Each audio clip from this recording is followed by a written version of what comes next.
Now everything is all right. Can I start? Yeah, you can start. Okay.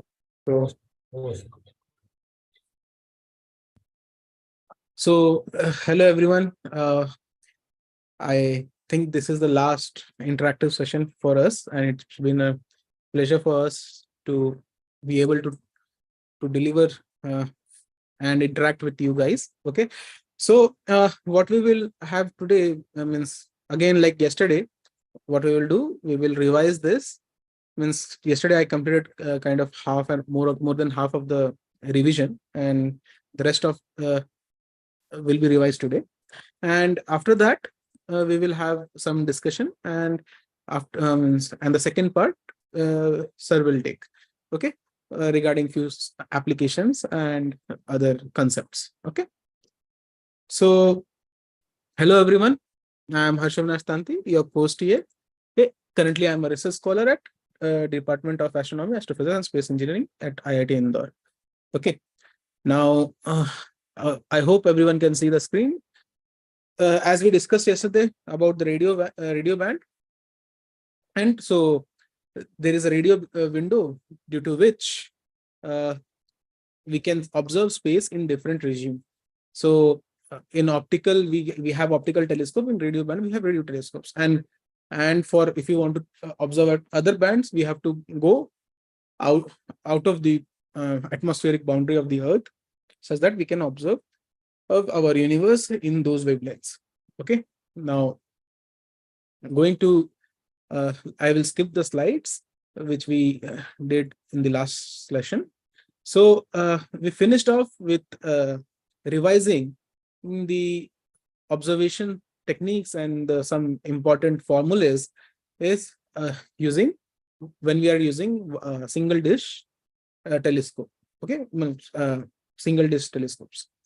Now, since till now, means till the week 5, I believe week 5 we covered some basic units in astronomy, like flux density, what is brightness, temperature, then what is specific intensities, all this stuff, and addition to that, all the kind of hardware which goes into astronomy. Now, when we go to when we want to do astronomy, the first thing we need to know where the star is located at, right? To do a means do a observation, we need to know some kind of area or area of the sky which we are observing. So for that, we need to have some kind of measurement techniques or some kind of dimensional units to represent a particular region of the sky or particular star in the sky or particular source in the sky. Okay. So for which we have a coordinate system, just like we have a Cartesian coordinate system XYZ, and mathematically we have spherical coordinate system as well as cylindrical coordinate system, and then there is something called Euclidean space. Now there are different kind of coordinate system, but in radio astronomy we mainly use means the most used coordinate system is equatorial coordinate system. Okay, wherein the say we have this is what general diagram of equatorial coordinate system is. So we choose a fixed point at the vernal equinox. Vernal equinox is kind of a means if you create a circle around the sun and kind of intersect it between the equator and the pole, so and that intersection is intersection is termed as vernal equinox. It occurs twice a year. Okay, when the sun crosses the celestial equator. This is the definition of the vernal equinox. Okay, now you can kind of think of this in a way like you have longitude and latitude in Earth to represent any position of a user. So in the same way, if you extend that concept into the space, so you will have some kind of long and lat to show where the source is at. But this longitude latitude would we cannot extend this concept directly to space, because it is Earth fixed coordinate system. Means it changes with Earth. If Earth is rotating, the longitude and latitude would will change for any particular source. So new kind of coordinate system is invented equatorial coordinate system, where the declination is your corresponding latitudes, and your right ascension is related means is assigned with respect to the vernal equinox times. Okay, so there are some things you should know. Uh, Means there are two terms in equatorial coordinate system, which is RA and DEC, right ascension and declination. RA is kind of, you can say, uh, a version, means represents a latitude in this longitude in this in this coordinate system, and it is in hours, minutes and seconds. It's the unit is in hours, minutes and seconds, and declination is kind of latitude in your coordinate system, and represented in degree is degree, minutes and seconds. Okay, so these are the units. And now this right ascension and declination is fixed for any source. Means most of the sources outside our solar system, or the very far away are very far away from our solar system. So so that's there. So in week 7 you can find the more elaborated discussion about the right ascension and declination. And now there is something called LST. Okay, when you study any other coordinate system. Okay, now this LST depends upon and the full form of it is local sidereal time. So local sidereal time is defined as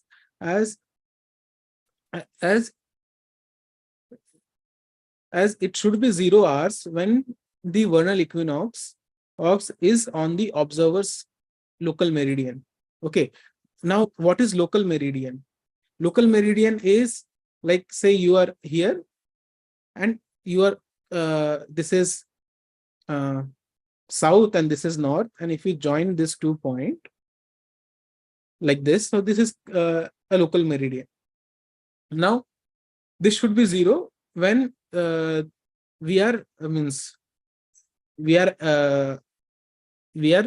at 0 hours. Means like this meridian will point towards your vernal equinox point, this point. Say if you are here, and if the local meridian is like this, then this is LST 0 hours. Okay, now with this there is something termed as hour angle, and this alpha is nothing but right ascension. Now these two terms, why this came into picture is the RA and DEC coordinate system is defined such as doesn't gets affected by Earth's rotation. Now the Earth's rotation period, we say it to 24 hours, but it's not 24 hours. It's near around 4 minutes less than the 24 hours, because of which there is a there is a error in the 360-degree rotation, and which is accounted for in local sidereal time.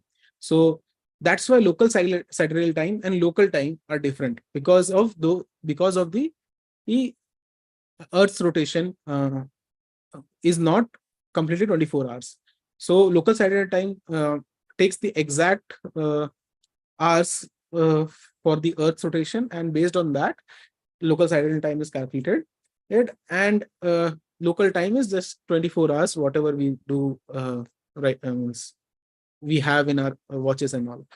Now this hour angle, what is hour angle? Say if you are watching any source, now if this is the Earth, and then what this is your declination, this will be declination, and if you and this kind of curves will be your right ascensions. Okay, so just like your latitude, longitude, this will be delta, and this will be alpha, means right ascension. If Earth is moving, this coordinate system doesn't move. Okay, this is fixed. Equatorial coordinate system is fixed, although Earth is moving. Since the Earth is moving, if you are observer somewhere, say here, then you will move, and the Earth is moved. Then after some time you will reach here. Now here to here, you traveled an angle. Okay, in terms of the greater sphere, you traveled an angle. So that angle is known as our angle. Now, say this is your Earth. This is your Earth. Now, the observer is here, and due to the Earth motion, you reached here. So this is the amount of angle you covered, and which will be known as our angle. Okay. So there is a simple relation between local sidereal time and our angle, which is your LST is equals to what? RA plus our angle. Okay. So this is the simple relation you should remember, because when we do analysis, we tend to plot in terms of LST, because in terms of LST, is source is mostly fixed in the equatorial coordinate system. Okay. Now there is means you can this is let's move on to the next coordinate system. The next coordinate system is galactic coordinates, where the sun is the kind of the center for the coordinate system, means origin in, and the 0 degree is towards the galaxy center, means our Milky Way galaxy center. Now from there, the similar lat long type of coordinate system is generated, and the both L and B said that longitude and latitude, or galactic longitude and galactic latitude, are in degree, minutes, and seconds. Okay, so this is also used for kind of if we are observing with respect to suns. Say if you are doing a study where sun comes into picture, the mostly mostly used positional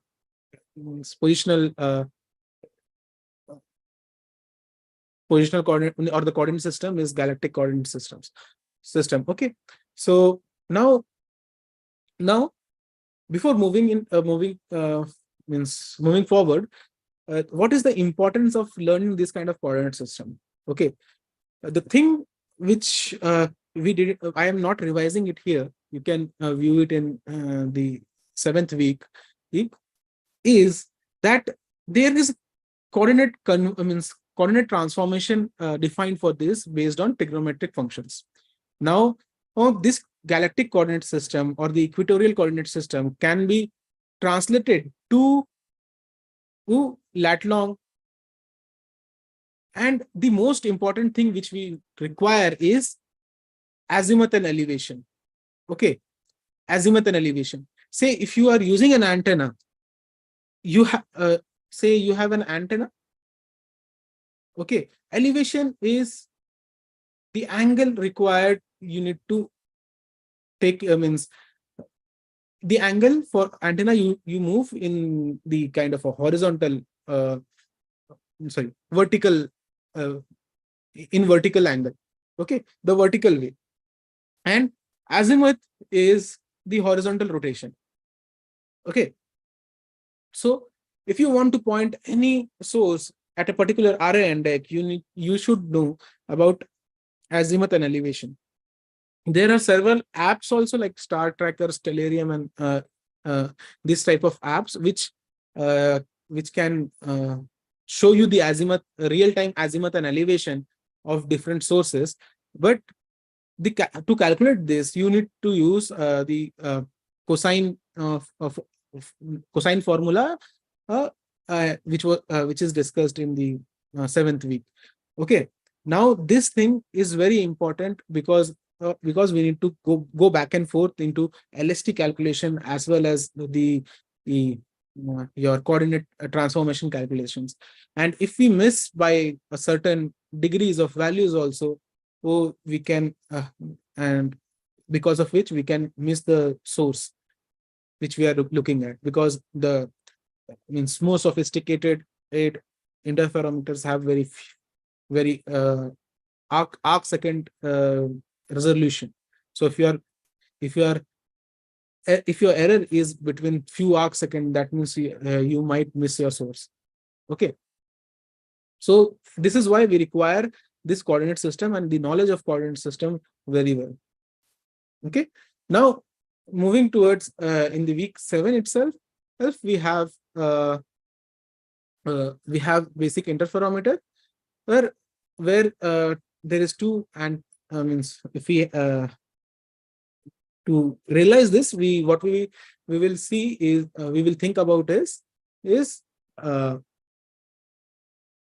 say we have a single dish of 100-meter, and for simplicity's sake, I will take 20. We are observing 21 centimeter line. Okay, now with this is what will be the angular resolution we are looking at. It's roughly 1.22 into your 0.21 by 100. And if we ignore this, so we will have 0.0021 radians of resolution. Okay, now if we want to detect even finer source, like which is in few milli arc second, what we will have to do, we have to increase the dimension of the antenna. Means the resolution or the angle theta is inversely proportional to dimension of the antenna. Okay, so if we want to do observation at a particular wavelength, we need to increase the dimension of the antenna bigger and bigger. So, and there is a practical limit on the how much big antenna you can make.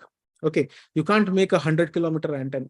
So using the array theory, we got to know that we can use array theory in antennas. We can use multiple antennas separated by a distance to emulate for a bigger dish antenna. Now, this put forward the concept of basic interferometer, where we have two antennas separated by a baseline B. Okay, and that is correlated. Okay, now what happens here? If you have two antennas separated by a distance, if there is a source up here, it will reach the antenna at different time, and that time required is given by tau. This tau beta, tau baseline, this is baseline, and sine theta over c, which is speed of light. Now, because of this and the principle of means Young's double slit experiment, basically, you will see that this causes a kind of sinusoidal wave. If there is a kind of a coherent, means a single source out there, so you will see when you correlate these two, you will find a sinusoidal signal, or the which you can term it like this, that if you have a single source in the sky, it will create a kind of a sinusoidal pattern, or you can sample the sky in this direction. Say, sample the sky in kind of a sinusoidal pattern. So instead of having a single, or you can say, instead of having a single beam, you have like a multiple beams here. So you can sample the sky like this. But this thing also has a limit with its field of view. The field of view of a basic interferometer is defined by the diameter of individual antenna. So what you will have one bigger field of view, and in which, due to the interferometry, you will have a smaller resolution beams. Okay, so like this. So you can means see where I am going at with this. So using two antennas, we can sample the sky horizontally. So if we have another antenna over here, so the number of baseline increased to 3. So with 3 baseline, we can sample it in another way. Now, the thing to note here is the baseline. So the thing you should keep in mind when you are doing interferometric principle, redundant baseline will cause same pattern. Okay, so there should be minimum redundant baseline, or there should be no redundant baseline in some cases. Redundant baseline will have you won't be able to figure out which phase or the which signal variation is from which baseline. Okay, because both will generate same kind of pattern. And if they are in the same location or the same direction, direction kind of thing, say you have a baseline here and here you have another antenna which is also B. Now you won't be able to figure out, if you correlate these things, these two signals, you won't be able to figure out which is from means what information it is adding in. So in the same line, you can't have a redundant baseline. So if you have an antenna here, you can have a baseline here, but although the baseline will same, but the baseline vector is different, which will have a different UV coverage in the UV plane. So now I termed a thing called UV coverage. Now UV coverage is what is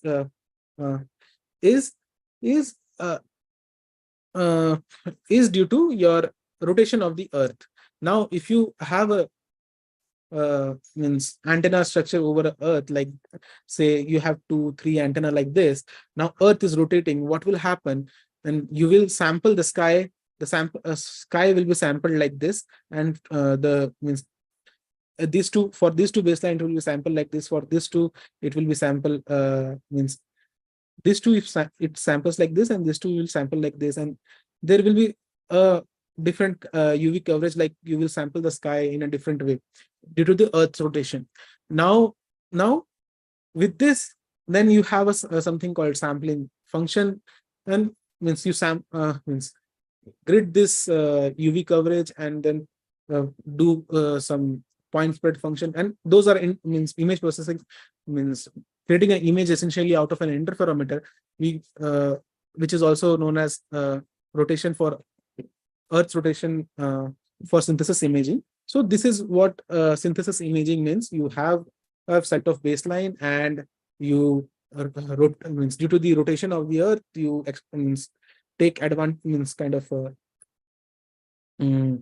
you exploit that and take different samples in sky and make a image. Okay, now comes with interferometer comes a different problem, that we will have a multiple sensors and multiple systems. Okay, that multiple system will have their own system temperature. So for which the sensitivity of the interferometer will change. Now if you have multiple sets of antenna, the interferometer sensitivity equation is given by this. So this is in a sense, it is very similar to your single dish equation. Sir, I have one small doubt. Can I ask it now about this equation? Can you do it after this thing? So okay. Afterwards, no, just a small doubt about the Q factor. Oh, I'll ask it afterwards. Okay.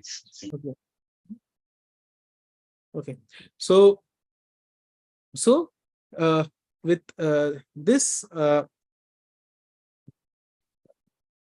pardon me. So this is the equation very similar to the single dish one. Now this here the extra term you will see here is the n. Here the n is nothing but number of baselines in the your interferometer facility. Now this n minus 1 is nothing but your nothing but your arithmetic mean. Okay, so if you have n number of baselines, so what will be the total of that? N minus 1 by 2, I believe. This is the means the sum of 1 to n looks like, right?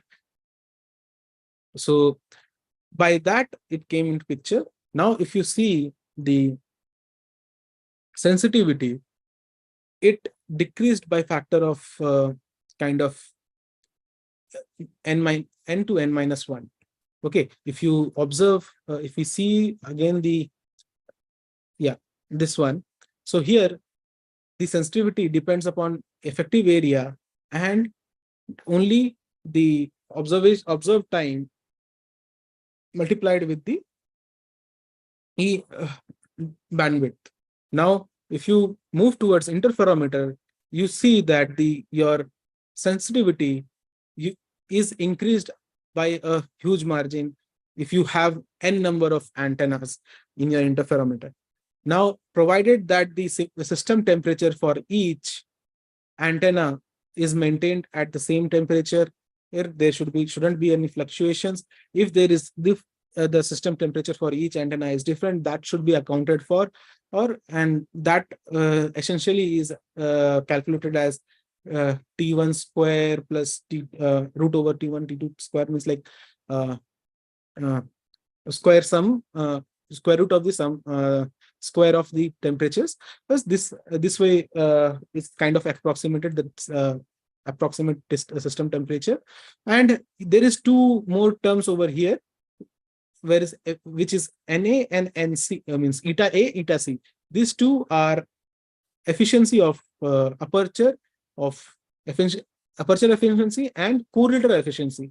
Now, as I said, if we have n number of antennas, we need to mix those signals or correlate those signals with each other. So for which the correlator efficiency comes into picture. How efficient is your correlator? And that depends upon your sampling speed of the ADC and the sampling speed of the ADC, and how sensitive your instrument is actually. So these things and the losses are considered like that. But the simple thing by which they account for all these losses or calibrate the system is by looking first at a calibrated source, means like a source which for which you have proper datasheet, how much the flux is, how much its phase is. So there is two types of calibrator: flux calibrator as well as phase calibrator, using which you can calibrate your antenna.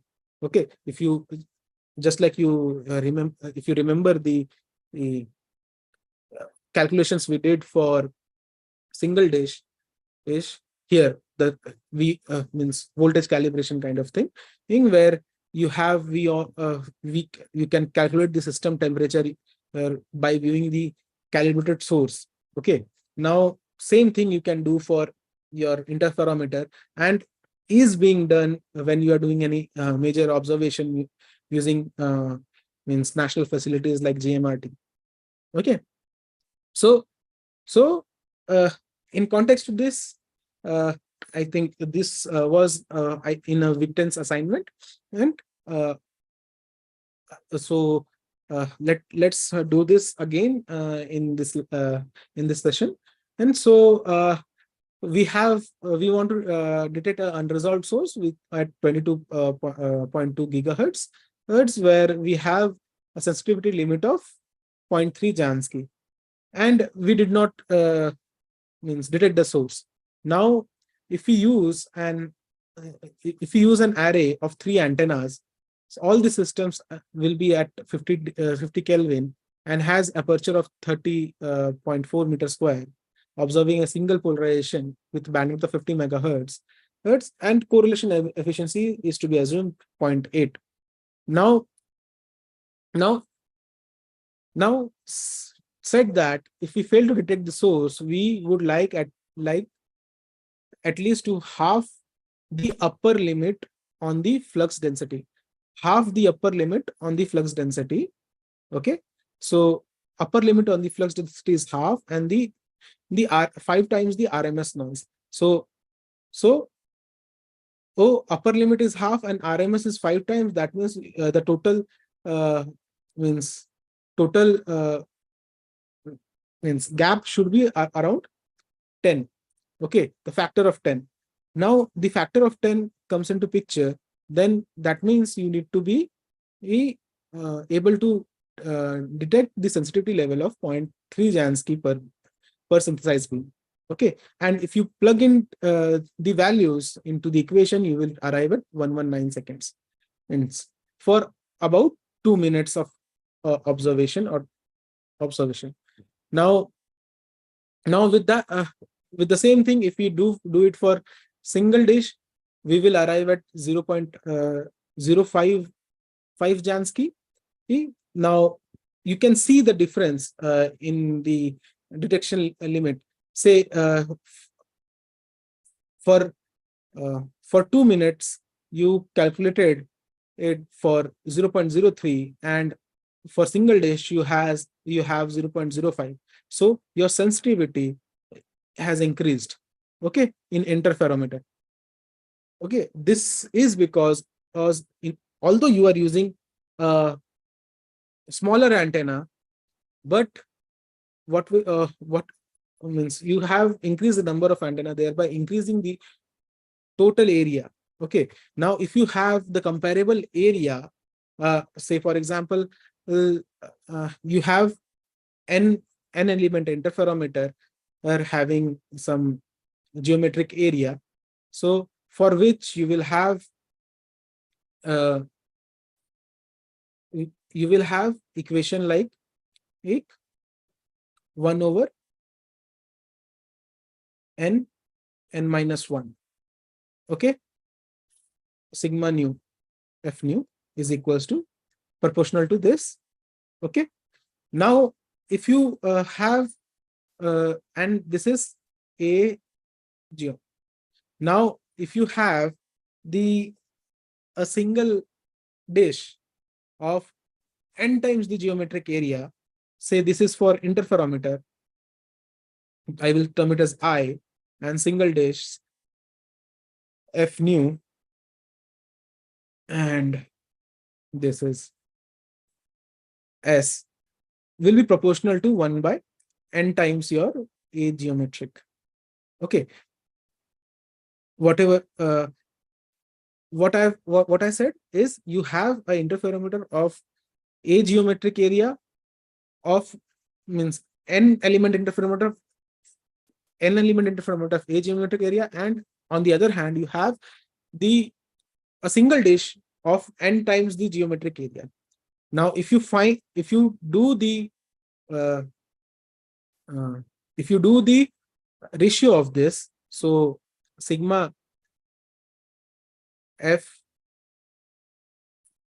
I to sigma f nu s, what you will get root over n minus 1 n over n minus 1. Okay, so this, what does this represent? This represent that the sensitivity of the interferometer is almost equal to the sensitivity of a single dish interferometer having the n times of the area of a single dish of an interferometer. Okay, so if you have a single dish telescope, you need to have n times the area, whereas you can have a smaller dish and a small means n times smaller dish, and you can place it means around some area to create an n element interferometer, achieving the same amount of sensitivity level. Now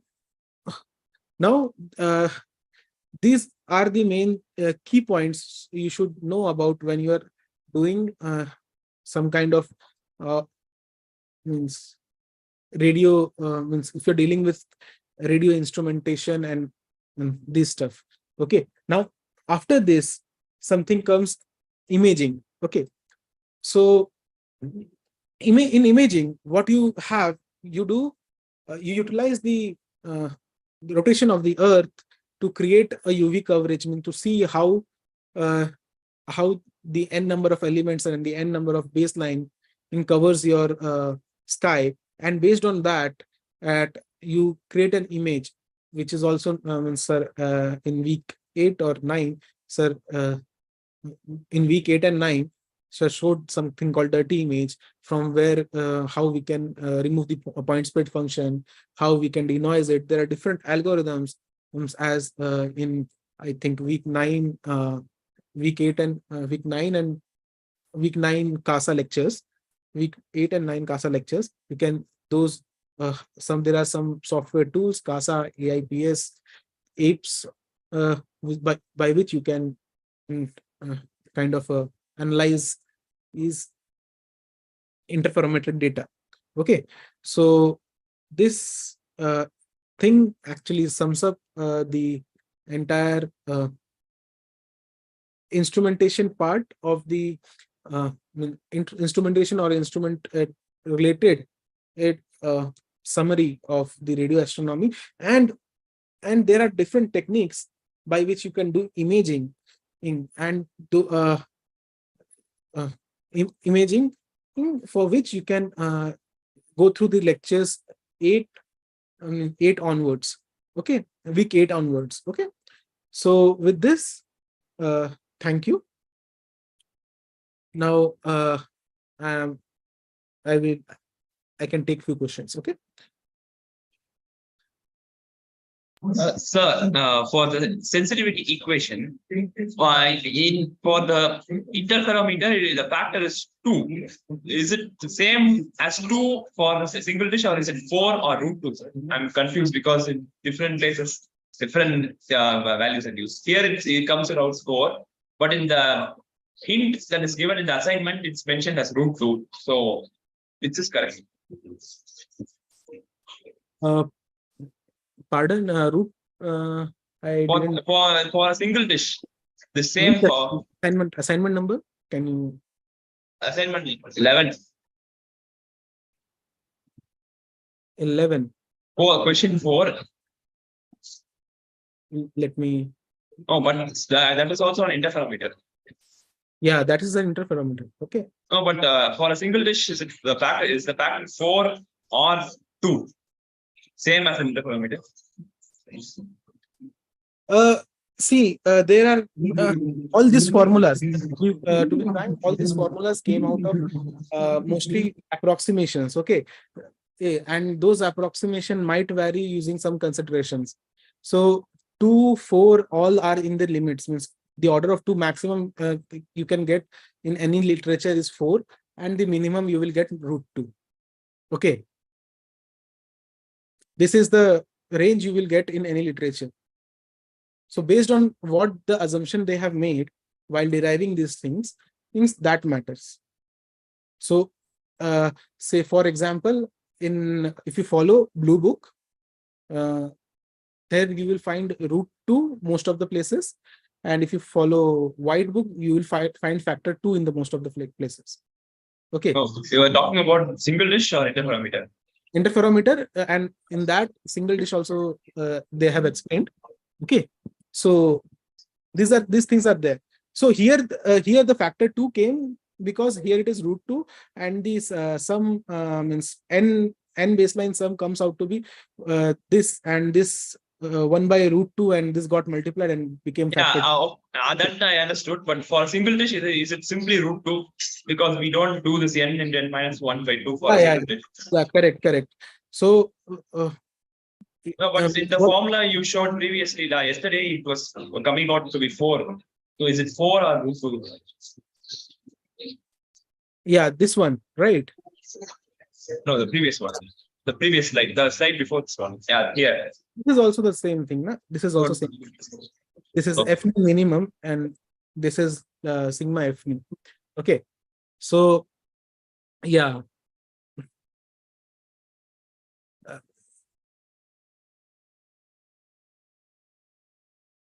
Okay, so it's you can take it as √2. No, means this √2 has another thing attached to it.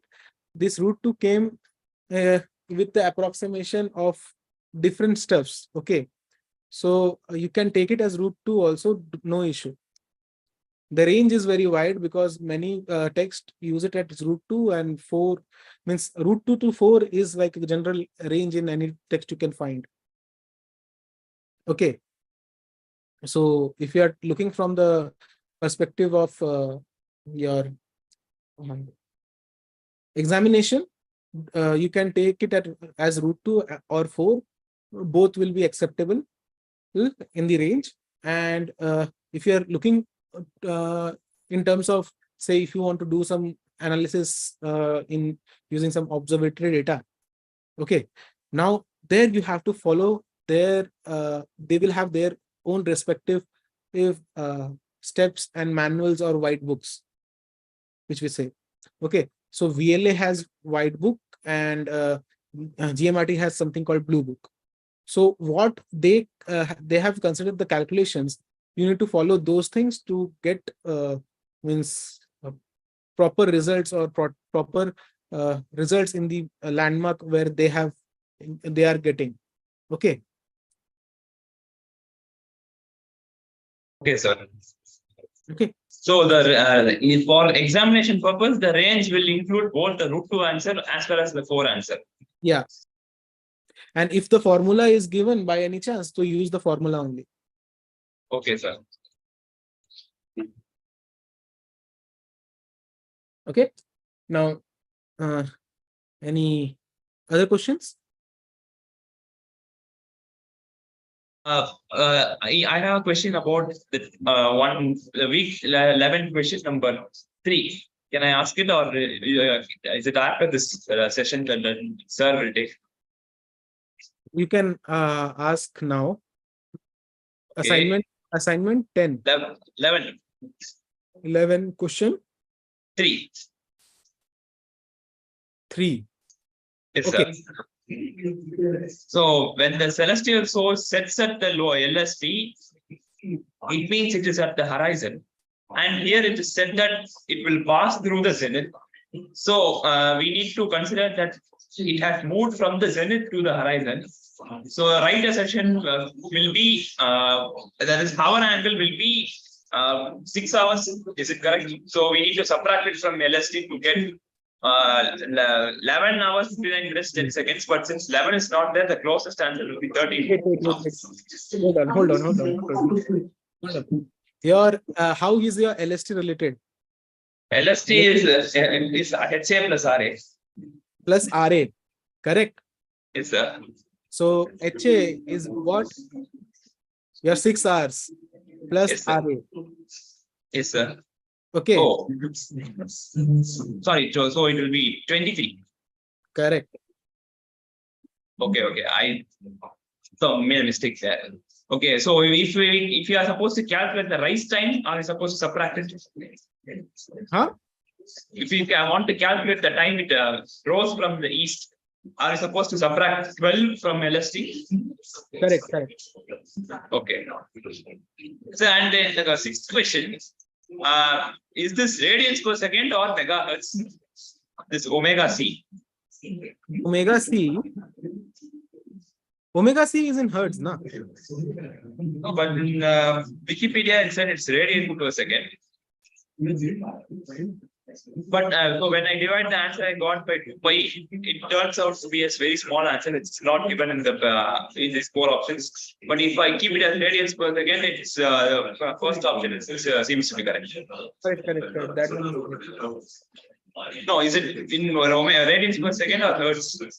This one, omega. Actually, the unit given here is kind of wrong. Radian. It will be radians per radians megahertz, like that. So the unit is not correct here. Okay. So don't worry about the unit. So you have to calculate the omega C only and put it here. Okay. Okay, sir. Okay. So any other? And in the example that you showed just now, it is actually the 10th question of this week 11 assignment. There you said the correlated efficiency is 0.8 and got the answer as 119. But here nothing is given, so are we supposed to take it as 1 itself? Yeah, correct.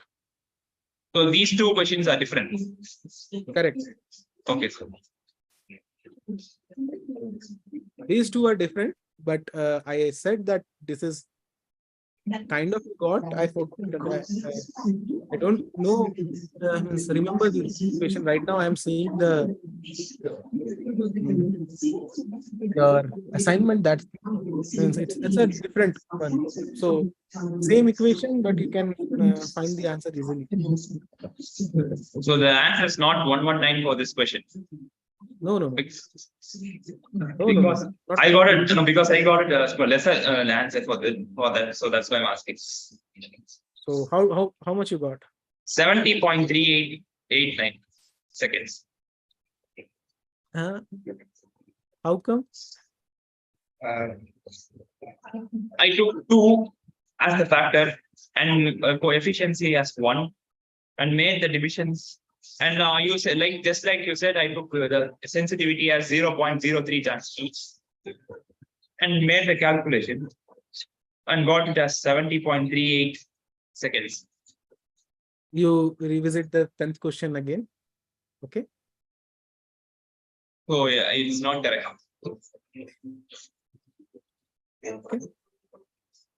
Okay. Any other questions?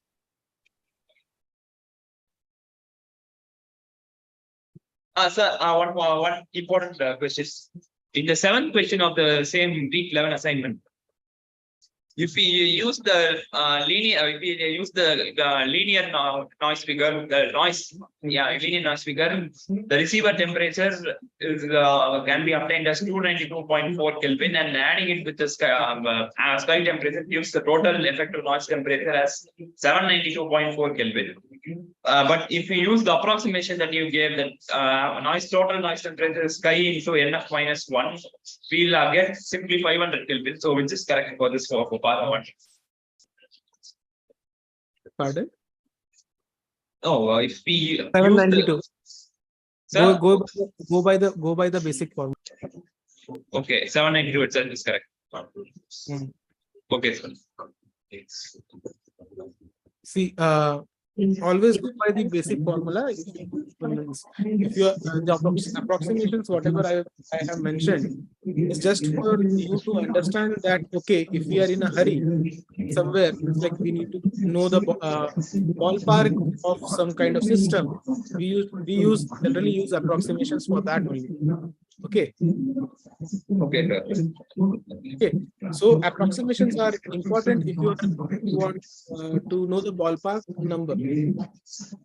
Okay. Then also for the 4th question, are we supposed to take the same thing as that is in the sense of using the RMS 5 times the RMS noise, something like that, or is it just directly substitution and calculating the answer? I think directly substitution and calculating the answer. Okay, sir. Okay. Okay, that's it for now. And I have had some questions about week 10 assignment, which I mailed you. I corrected it, and I will respond to you email itself. Okay. Okay, sir. Okay. Just hold on for a minute. Okay.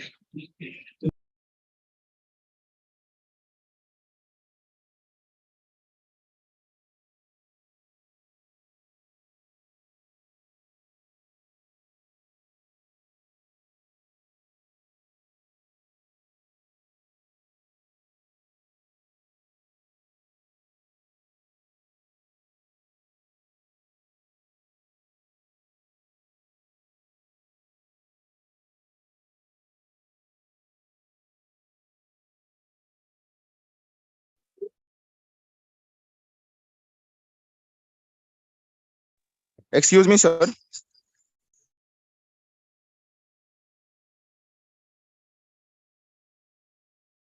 Yeah. Tell me. Sir, yesterday night when I submitted my week 10 assignment, sir, my first and second question didn't get accepted, sir. Didn't get accepted means? Sir, I submit multiple times, sir. As soon as I solve a question, I submit it, sir. So I submitted question 1 and 2 at last, sir, around at 11:57 or something. But those two questions didn't get recorded, sir. Okay. Uh, please drop a mail. Please drop a mail. Okay. So Sir, in the if forum? you, yeah, in the forum or to the professor, please drop Okay, this sir. mail. Any of you have similar kind of problem, so please drop a mail ASAP so that we can look into it and the marks won't be getting affected. Okay. Sir, I had the same issue week 4, and Yeah. Okay. I mailed you and you said you will look into it, but still till now the mark hasn't changed. It Yeah. said So mark issue, sir. So that's why I'm saying, means please mail it again and mail it again to Abhirup sir also, as well as me also. So we will look into it ASAP. okay. Sir, what is your email ID? Means put the discussion forum that thing there. Okay. Okay, sir. Yes, sir. And sir, one more doubt, sir. In question number 9, sir, we were getting a negative value, sir, but the given answer is in the positive range, sir. Yeah. We have reported that, so Okay, sir. don't mention about it. Sir, so Okay. what will be the accepted range, sir, now? In the negative minus 130 to 110, minus 110. Minus 130 to 110, sir. So, sir, I was getting something around 133 or something, sir. So can the range be little larger, sir? The calculated value is coming around minus 125. Yeah, sir, I think I didn't Hi. take too many decimal places, sir. So maybe that is the reason. Hello, everybody's okay. So, can we take I know that we have been taking a little bit longer. So what we can do is take your final issues and kind of take it up really soon. And there, we wanted to give you like 1 hour, at least 1 or 2 hour lecture on the science part. We have done a little bit. Actually, initially also we did a lot of discussion about how what kind of science is done in radio astronomy, and but we realized that the material we are covering is a bit heavy, and we really wanted to slow down, give you some chance to catch up. I think it helped. The feedback we are getting is positive, more or less. We think this is good, but I mean the materials were not shared until a long time. That was a little bit odd, but we corrected that. Now we are making sure that by this weekend, all the remaining materials at least have to be made uploaded. So me and Harsha will follow up till Saturday to see. So what are the things which you do not see uploaded, if you may say? Solutions of week 7, 8, and 9 assignments. Week 10 just got ended yesterday, so solutions of week 7, 8, 9 assignments haven't been approved yet. Okay, so you already have. We can work on it. Okay. All right. So what we are doing is the following. We will have these additional materials made available because we have all the solutions, whatever we provide. Not only the answers but also the solutions. Illustrated solutions are made available.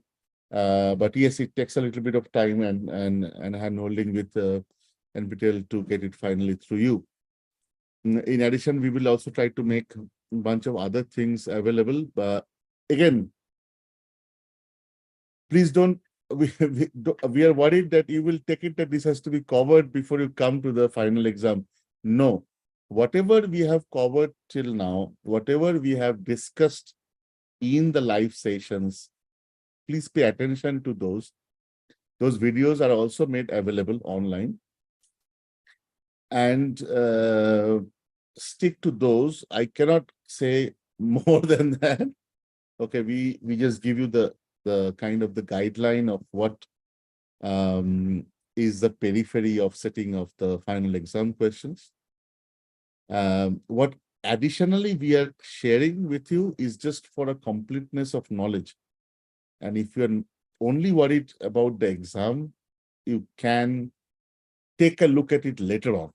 I'm not saying skip those. It's important, interesting, and it tells a lot about our field of work.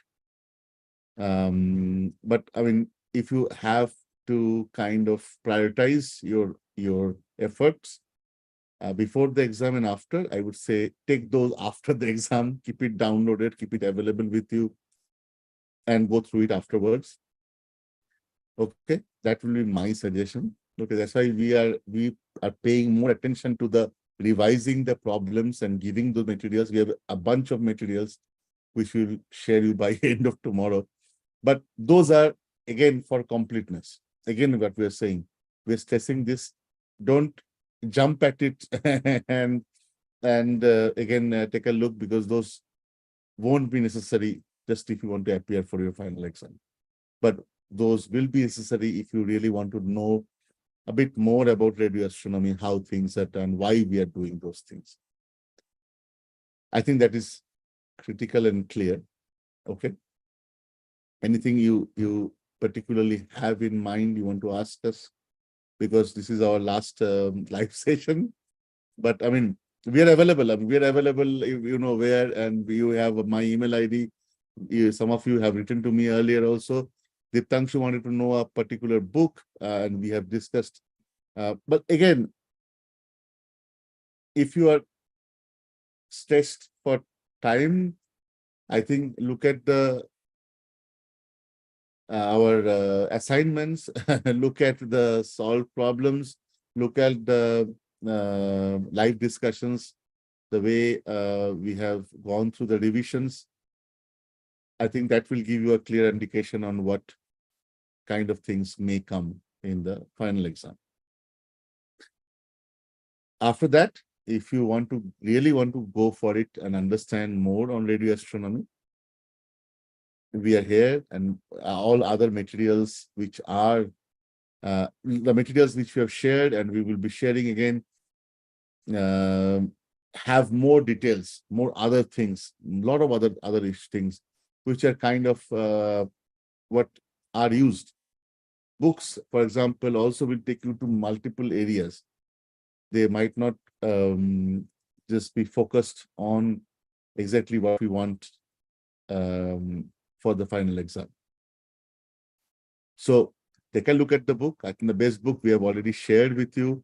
One book is by Scott Ransom and Jim Condon from Princeton Observatory University Press, called Essential Radio Astronomy.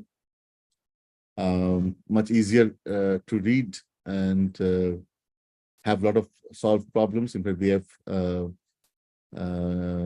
taken few of those solved problems for our materials, which is this Ronald Snell, Stanley Kurtz, and Jonathan Marr's book called, I think, Fundamentals of Radio Astronomy, Observational Methods. And also there's another book by Fundamentals of Radio Astronomy, Astrophysics. Both are by CRC Press. There's a free book available online from Springer. It's a bit thick. I reason we haven't gone there is that it's really for people who have done some basics earlier and now coming for really a second level of radio astronomy. The book's name is, the authors are Richard Thompson, James Moran, and George Swenson, and it is called Interferometry and Synthesis Imaging, Synthesis in Radio Astronomy. Okay, and the second or the third edition is completely free. And Springer, in the Springer's website only. There are a lot of other books. Another book which also I like a bit is An Introduction to Radio Astronomy by Bernard Burke. and Francis Graham Smith and Peter Wilkinson. It's also talks a lot about this, the science part of it, which is good. And then Tools of Radio Astronomy from Springer is also a very good book by Rolf and Wilson and somebody else. But there's a lot of books, we have tried to cover, and I think right now, because your exams are when? Sir, on 29th, sir. So I think you will be fine with, don't worry about too much. Just follow the hints, instructions. That should be fine. The other, again, all the other relevant materials are good to go through. If you have any problem, you know where we are, email IDs, etc. Everything is available. Write to me. It will be fun to take it up more. And if you want to do some more projects, etc., that's also fine with us. Okay. Sir, will there be any internship opportunities for the merit students of this course? Sure. Yeah, we'll take it up one case by case as things happens. It's not like a blanket thing because there's not too much of space. But we can also show you, share with you information on where other places it's also possible. Like I think radio astronomy is a very important topic. For example, the SKA, the Square Kilometer Array, is a mega science project where India is part of, and it is kind of the anchor in NCRA, National Center for Radio Astrophysics, and Pune, a branch of TIFR. And they run the GMRT, or Giant Meter Wave Radio Telescopes. A lot of people are there, scientists, engineers, observers, who work on radio astronomy day in, day out. Then there is Raman Research Institute in Bangalore, who are also have a very, very strong radio astronomy group. Then there is IIA, Indian Institute of Astrophysics in Bangalore, which also has multi-wavelength capability, among which radio astronomy is also one of them. If you then IUCA, the Pune, the Inter-University Consortium for Astronomy and Astrophysics, also has a few people on who they work on radio astronomy. Outside this, there is IIC. There is also PRL, Physical Research Laboratory in Ahmedabad, and Aries, Aryabhat something in Nainital. They also have a radio astronomy wing. So all of these places do also have people who may want to offer internships. Then there is IISc Bangalore, IIT Indore, of course. We have a very strong group. And beside me, also there are 2 to 3 others who are particularly in radio astronomy, and few others related. But I'm just thinking, IIT BHU has one person who does. IIT Madras has now. And so, yeah, I mean, it's all over the place who can or cannot.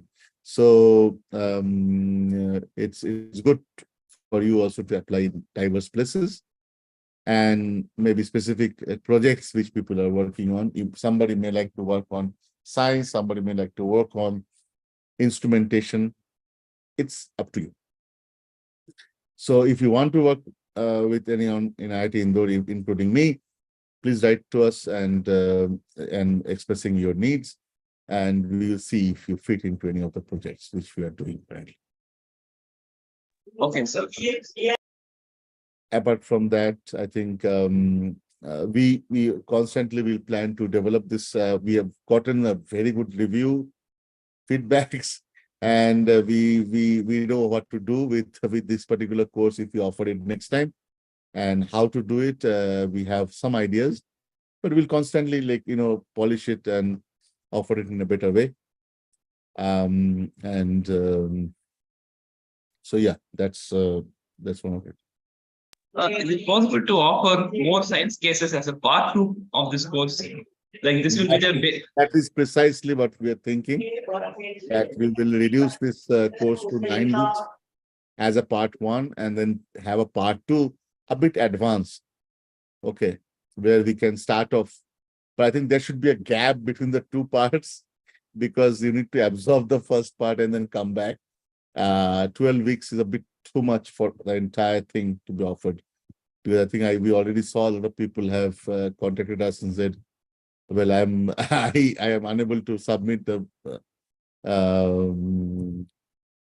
I'm registered, but I'm unable to submit the assignment because it's going a bit fast. So we didn't know when we offered who all will be taking. We encourage everybody, so we didn't want it to deter anybody. So away, and so I think most likely I would like to have a part one and part two, or a basic and advanced, that kind of a thing. Do you think that will work better than having a single course? Yes, sir. First part would be instrumentation, data gathering, processing. The second part would be what we do with the data, what science we can do with the data, something like that.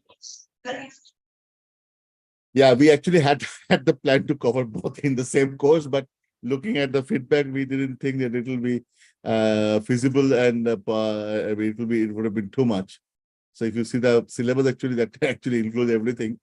But we got a hint from by interacting with you guys that that probably would have been a bit too much to continue in the same pace, because you have to finally give the exams. I think the first few weeks people didn't understand, but as the assignments get piled up, you have to submit assignments, prepare for other things. I think that the pressure gets built up, right? So we got a bit of a feedback on that. So that's, I think, a good thing that we had. We'll work on it. But yeah, so I think the remaining videos which we haven't released is basically on science. So go through it, enjoy it, and I hope that makes sense. We already covered a little bit of synchrotron radiation and some spectral line, like the major one, hydrogen 20 centimeter line, and that was basically covered in the live sessions also. But a little bit more on the science part will be released sometime tomorrow morning.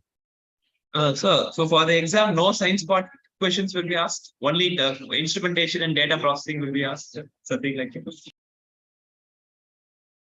that. Little bit. I think follow the examples, follow the assignments. If it is not in the assignments, it's hard.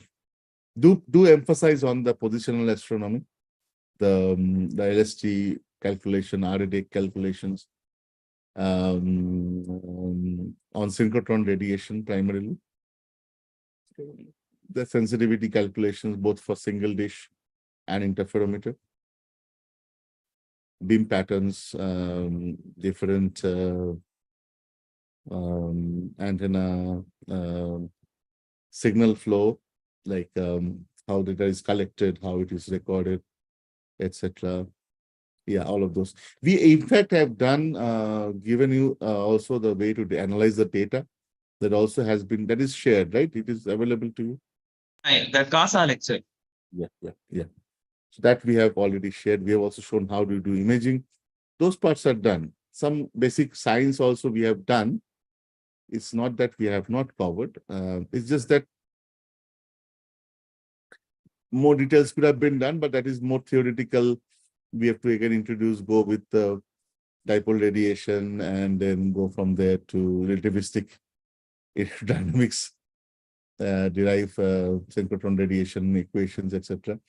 Those parts probably would not have been able to comply in the entire thing. So yeah, that's the part we probably would like to come back with the second part. So when will it be happening? This semester, the upcoming January semester, or the next year, July semester? Yeah, yeah. I mean, we have to take it up with the NPTEL people that we want to now split this. I hope that is acceptable to them. Even if it is 6 weeks, 2 courses, that is still better than having a continuous 12 weeks. That is also my feeling. Because even in 6 weeks, you get a chance to get something, then go away, assimilate the knowledge, and come back for the 6 weeks. Other, probably that is what will be my choice henceforth. If you want to track the same course but 6 weeks in each semester, that might be the best for, as I understand.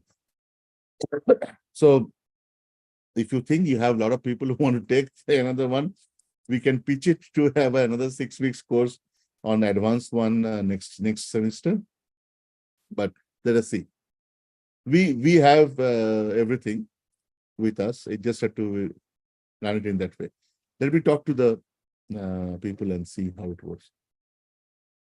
But yeah, if you have people who want to really take it and that list is there, we can also show that stamp. Okay. Sir, if it is restructured, will it be considered as a different course or will it be the same course, sir? No, the structure is not different. The same 12 weeks, we would like to just split into 2 semesters. I understand that people see, we can keep on teaching things, but you also need some time to assimilate the knowledge and get back into a different mode. So even if it is 6 weeks and 2 6 weeks, some gap needs to be there. Continuous one looks like it's not working for all. Okay. For all. Sir, so the second part will be a bit more advanced version, sir. Okay, sir. Mostly. And See, sir, will we get a week 12 basically, assignment after that? I can talk about it more and more. So basically, the idea is that we have covered the entire part of the radio telescope. What are the individual steps? Most of it. And then we have gone into interferometry, taught you how the data is collected, how interferometry is done, what are the sensitivity calculation, all those things have been discussed. Then we have also given you a lot of hints about the nature of science, which is done using radio astronomy in the initial lectures, as well as in between. Now, the part which is remaining is also the science part of it and the theoretical background of that, like how do we derive synchrotron radiation theoretically, and then given that how it depends on the magnetic field, on various other parameters, and how do we derive those from the observations. So those kind of thing, if you really want to understand it, to understand the basic synchrotron background, same bremsstrahl along the free emission background, then we have just shown you the spectral line, the H1 line, but we have not shown you any quantum mechanics or any selection rules, etc. If you really want to understand it properly, that has to be derived. Now, that makes it really a big course, and that becomes a bit. So, glimpses of the science has been given. More can be given. More will be given even just by tomorrow. But if you want to just listen to those, you won't be getting the theoretical background of those as well. So maybe separating it out into courses is probably best. But there can be another course also just purely on data analysis and going in details in measurement equation of the interferometry and taking up one every term seriously, because those individual terms are now represented in terms of Jones matrices. So those calculations we have not done. So it's a very advanced, it can go to a very advanced stage very fast. What we have done is just a vanilla coverage to introduce you to radio astronomy so that people are made more and more interested and they take up the science, because it's really exciting. And what we do, we detect extremely faint signals and we are proud of it.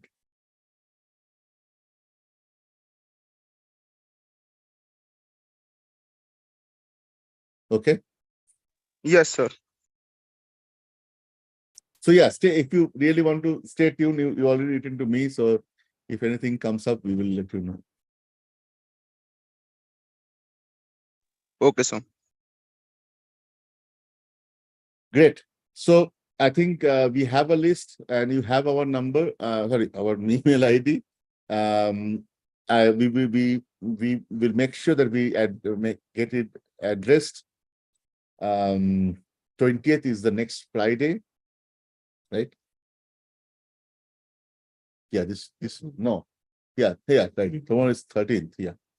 Next Friday, 20th is 29th, 20th is the result. 20. Okay. So we will take care of it by tomorrow. All the things will be set out, and by early part of tomorrow, we plan to do so. Okay. So please stay tuned. I mean, today is a little bit late. So tomorrow morning, we will get in touch with the NPTEL guys and do it. Sir, after the course gets over, sir, so how do we reach out to you? Shall we mail you directly, sir? Yeah, you have my email ID. Yeah, sir. Okay, sir. Thank you, Yeah. sir. The course email might not work, but the other email definitely works. So, sir, your personal email ID, which has a domain of IIT Indore, will still work, right, sir? Oh, yeah. I am still employed. Yes. Yes, sir. Okay, sir. Yeah. I stay employed. I'm not that old.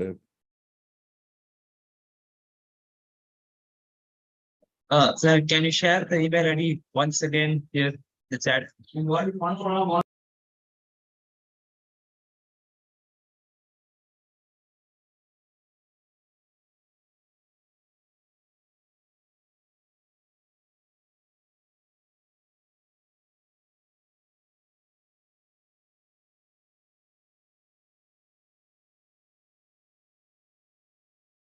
I have shared it.